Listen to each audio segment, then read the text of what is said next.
All right, so you're here because, well, there's been a lot of noise about this Waqf Amendment Bill 2024, right? Seems like everyone's got an opinion, and it's kind of hard to figure out what's really going on. Yeah, no kidding. You see these headlines, one calling it an attack on the Constitution, the next saying is some vital reform. I mean, that right there tells you, people are coming at this from some pretty different places. Absolutely, and it's our job to kind of wade through that, right? See what the different arguments are and why folks are so fired up about this bill. Exactly. We're looking at all the commentary, all the political back and forth to try and make sense of it, help you see the whole picture. All right, so let's jump in.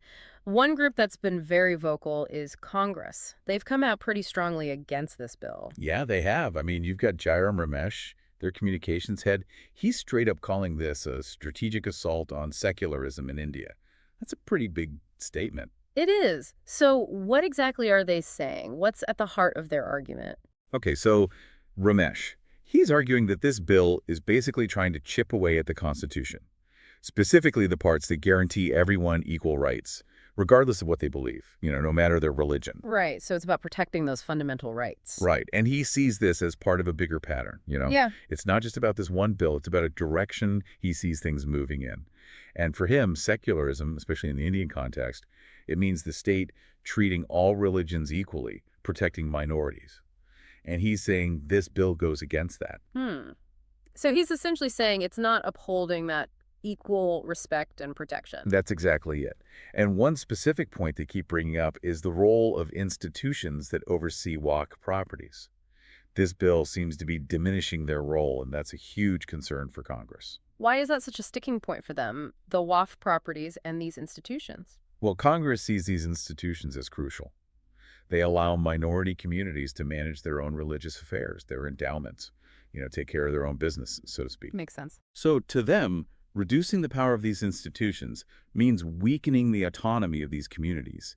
It's about who gets to make decisions about things that are central to their faith and how those properties are used.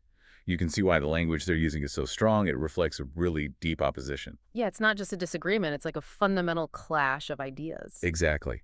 Now, another big part of this whole debate is the way this bill changes the definition of what Waqf property even is. That's causing a lot of friction. Right, right. So before we get into the changes, let's take a step back. What's the traditional understanding of WAF property? What does it mean? Traditionally, Waqf property is anything that's been dedicated permanently for some religious or charitable purpose. That act of dedication, that's what gives it this special status, legally and religiously. Okay, so that's the historical context. Now, how does this bill change things? What's Congress saying about that? Well, they're claiming that this bill introduces a kind of deliberate ambiguity into that definition. It muddies the water, so to speak.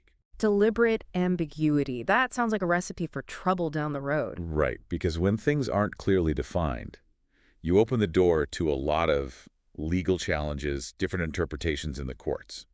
It could create huge uncertainty about who owns what and what the status of these properties really is, and that's just the start. Oh, there's more. Yeah.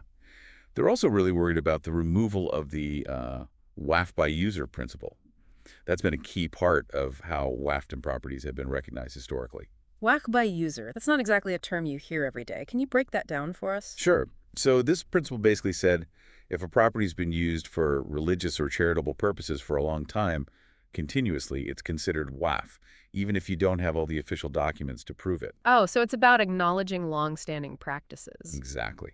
Especially for older properties, community spaces, where formal paperwork might not exist. Congress is worried that without this principle, a lot of these properties could lose their protected status, become vulnerable. Okay, I'm starting to see why they're so concerned. So you've got this less clear definition, and you're taking away a protection that was based on long-term use.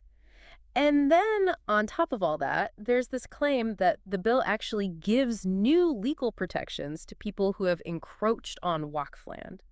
That just seems counterintuitive. Yeah, that's one of the most controversial points. And the analogy they use, it really gets to the heart of it. They say it's like giving a thief a guest pass. Wow, that's a pretty stark image. It is, because Waqf property, it's meant for religious and charitable use, right? It's supposed to be protected. But they're saying this bill could actually make it harder to deal with people who are illegally occupying those lands. So potentially benefiting those who shouldn't be there in the first place. That's the argument. Now, another major shift that Congress is highlighting is the way this bill gives more power to state governments. Okay. They're calling it a power grab, essentially. What exactly are they pointing to in the bill that supports that? Well, there are provisions in the bill that give state officials, like collectors and other government officers, the ability to start the process of deregistering Waqf properties. And all it takes is a complaint. Hold on, just based on a complaint. Doesn't seem like a lot of due process. Right. That's what worries them. Because right now it's the Waqf boards that have the main oversight. So this is a pretty significant shift in authority. What kind of impact could that have on the ground for the people and communities who are managing these properties? I mean, think about it. Imagine a family, they've had this land for generations. It's been recognized as Waqf. Maybe it's where their mosque is or a school they run or whatever. And suddenly, someone files a complaint, and that land, their land, is in limbo. It can even be derecognized as Waqf, all because of a complaint before anything's even proven. Yeah, that's a lot of uncertainty, a lot of potential for disruption. Exactly. And on top of that, Congress is also saying that the committee that reviewed the bill, they put together this huge report, 428 pages, and they're claiming there wasn't proper discussion on it, going through it point by point before the bill was pushed forward. So lack of transparency, potentially. That's what they're saying. So it's not just the content of the bill, it's how it's being handled. Now, let's talk about the timing of all this. Why now? Why bring this up during the budget session? Congress has some strong thoughts on that, too. They do, don't they? They're saying it's deliberate, right? A calculated move. Yeah, they see this as a political strategy. They call it an attempt to create what they call permanent polarization, basically using this issue to stir up divisions, especially along religious lines, to benefit in elections. So it's about pushing buttons, getting people riled up, instead of focusing on, say, economic issues or governing. That's their take. They're saying the BJP is, they've mastered the art of division. And they point to the dissent notes, the objections from opposition members in the Joint Committee. This isn't just a party line vote. There's real concern across the board. Okay, so just to recap, we've gone through the main points that Congress is raising against this bill.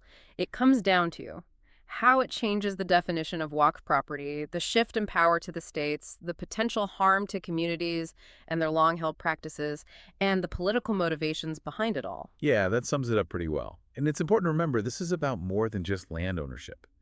It's about identity, the ability of minority communities to manage their own religious affairs, and the balance of power in the country. Right. It goes much deeper than just the legal technicalities.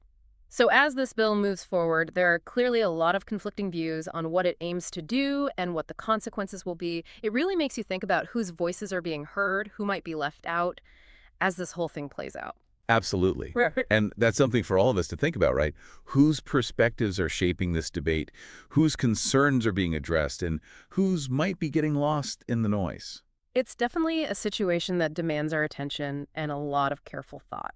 Thanks for breaking it down for us. You got it. We'll continue to keep an eye on this and see how it unfolds. Until next time, keep thinking deeper.